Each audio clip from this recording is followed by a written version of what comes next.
Wow, that sounds like, I don't know, like a bee during orgasm.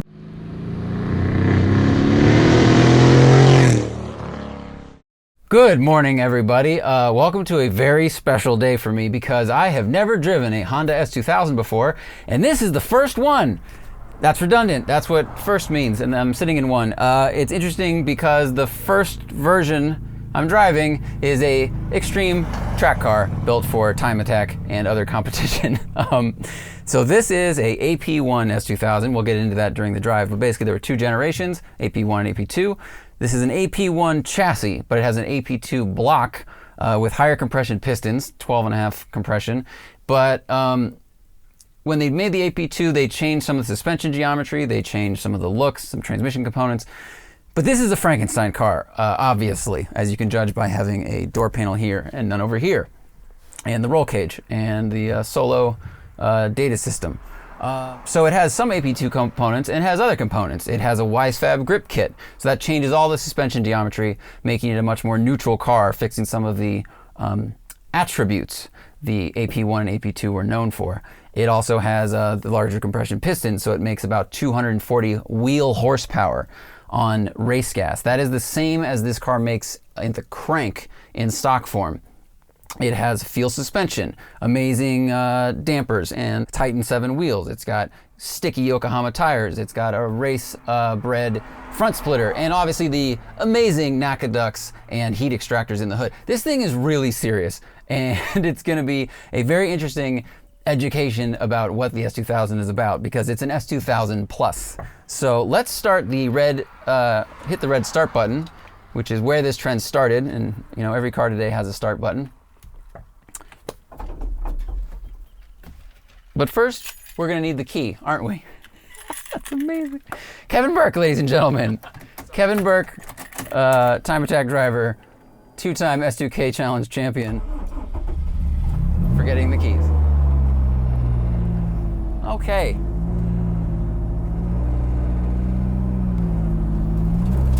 This is like if the first grade included the SATs.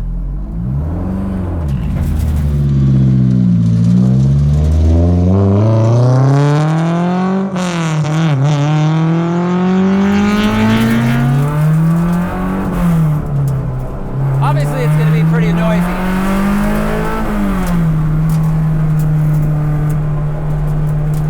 Okay, so it's loud. We know it's loud. Oh my God.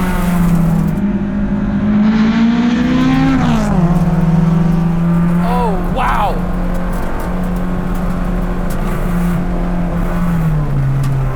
Okay, I'm going to slow down so you can hear me, because quick things. It's so responsive and sticky that it felt like I was sitting in a Disneyland ride that was playing a road moving in front of me. The front just tracks incredibly quickly. The steering rack is from an AP1. With the wider tires and the alignment that it has, it moves. There is no play in this steering wheel. Wow.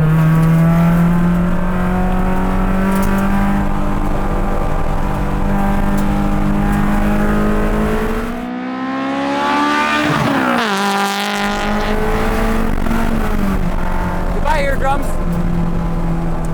Redline, 8,500 RPMs. Seats, harnesses hold you super in place. Oh my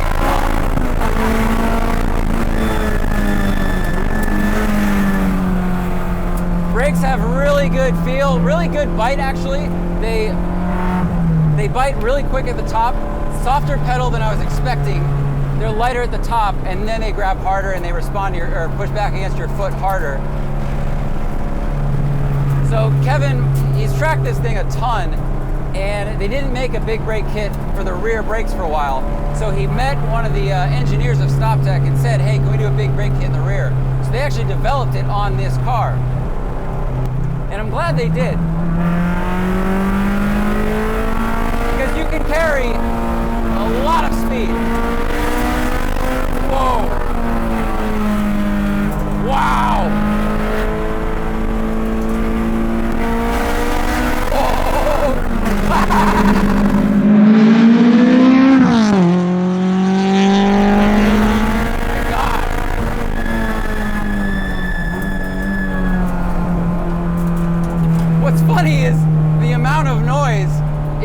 equal to the amount of speed at all.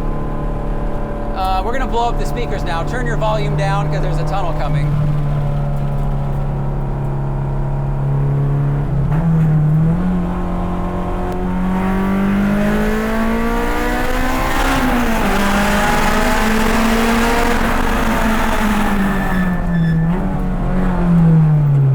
Okay, that's one of the louder things I've ever experienced in my entire life. Wow. Wow, that sounds like, I don't know, like a bee during orgasm, played through a Ricola mega horn. Jeez. I mean, the lack of sound ending doesn't help. Woo, squeaky brakes, race brakes. Yeah, because there's nothing in here, the car weighs 2,600 pounds, which is part of why it's so fast. It has the record, we think, for street legal S2000s at Buttonwillow. Kind of a long sentence, long record, but it's a stiff competition out there. And when your car's really light, it acts like an echo chamber. Jeez, it's like a concert hall for angry chainsaws. Like the Chainsaw Opera, ladies and gentlemen, from Husqvarna and Honda.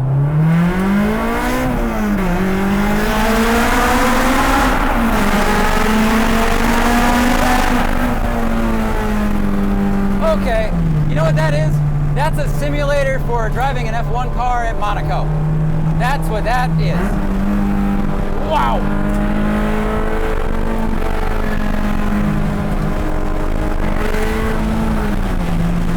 Like, the balance is so amazing. I'm sorry about the wind. Can I roll this up? I'll be honest, I thought the windows didn't go up for a long time. The grip is insane. I mean, the front end might as well be all-wheel drive. You can just sit 7,500 RPM. It's like the front end has 4 tires. It's so sticky. Oh, man.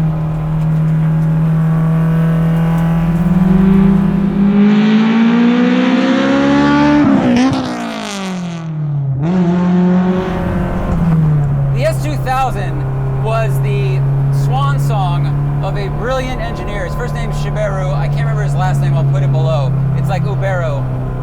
He was the large project head for the original NSX and then the Integra Type R and then this.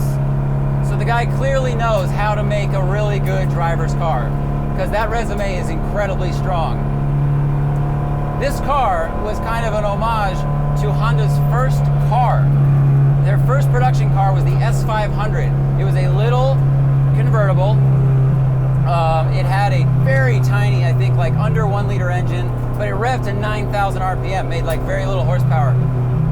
Their first production car was the tiny pickup truck, but their first car was the S500.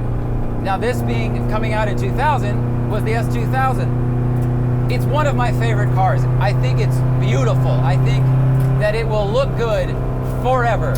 The long nose, the short tail, but even just the shape of the headlights, the shape of the fenders. This car has stock bodywork, other than the front splitter. And, I mean the wing obviously, but the fenders are stock and yet it looks like a wide body because they shaped the fenders so well and they gave it so much track width right out of the gate. It's really impressive. The engine, the original engine was the F20, it was a 2 liter. This has a 2.2. The F20 set a record for most horsepower per liter of a naturally aspirated production car until the 458 beat it in 2010. It was making like 120 horsepower per liter. It's better than the M3, and that was impressive.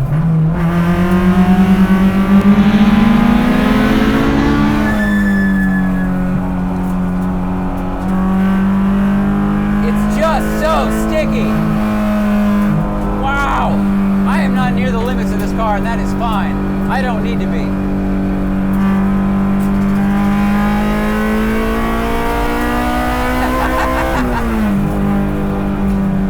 It soaks up the bumps really quickly. It settles really quickly. The downshifts are easy. The engine revs really fast. Transmission, one of the best ever made. Shifter feel, some of the best ever. what other, I mean, the stereo doesn't exist. Who cares? It doesn't have radar cruise control. You know, what other things do people like to talk about with cars? Wow, these are a driving experience.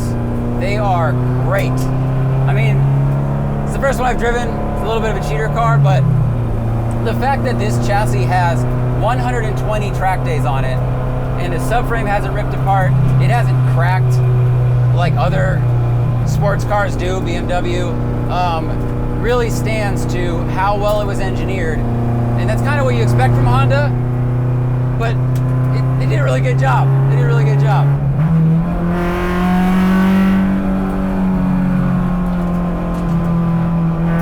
I mean, the fact that you can add as many mods as Kevin did, and it still holds together and doesn't rip itself apart, that really speaks to the engineering, because a street car should be able to take the abuse the street parts put on it, at least for a couple track days if it's a sports car.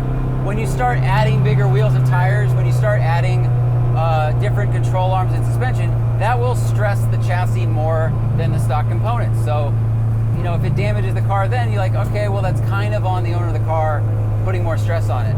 But when you can put this much stuff onto the car and run it this hard, and it...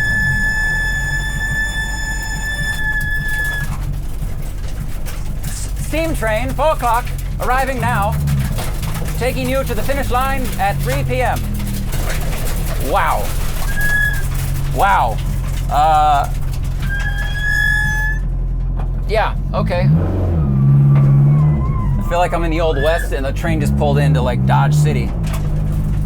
Jeez. Well, now I can't see the road. You know, bad thing about harnesses and seats, there, I have to, it's like rotating a turret so I can see down the road so I can drive out safely. Things about these cars that people don't love. Steering wheel is fixed. You can't tilt or extend the wheel. So if you are the wrong size for the car, it's not going to be very comfortable. I'm 5'10", and I think actually the wheel is a little far away from me and the seat is all the way up. The pedal distance is totally correct though. It's got a dead pedal, thankfully. That's very nice. It's a really, really, really simple car inside. I mean, I have my HVAC here. It's the driver cockpit oriented kind of setup, a little bit, you know, the controls are tilted towards me.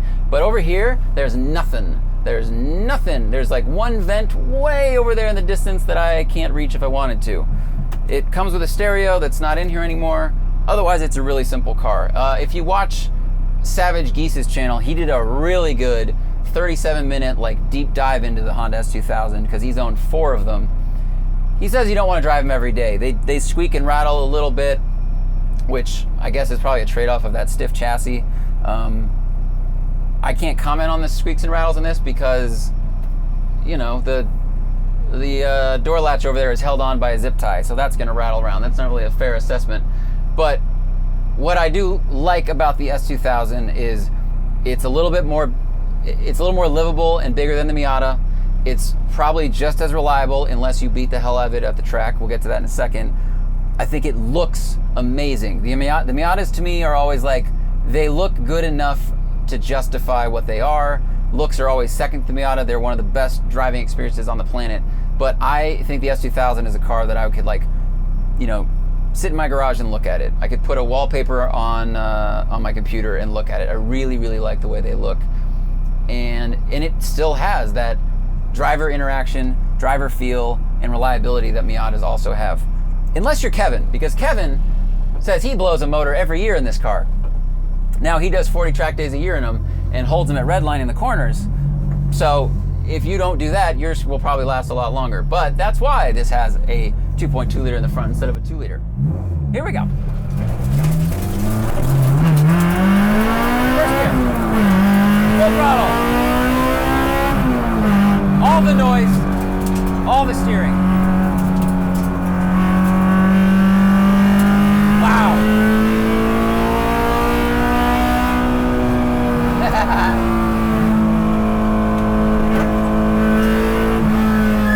Wow.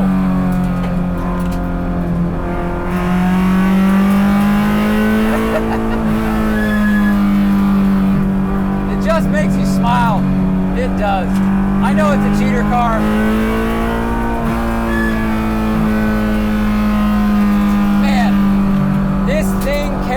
some speed.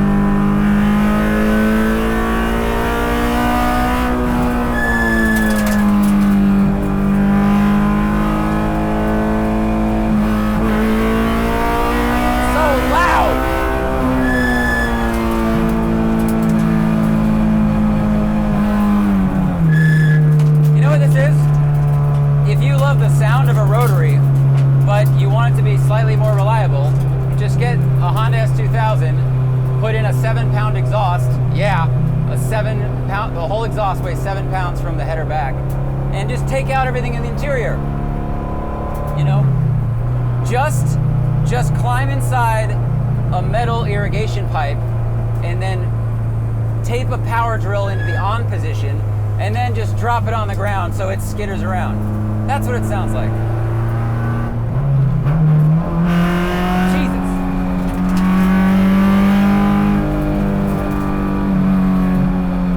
Wow.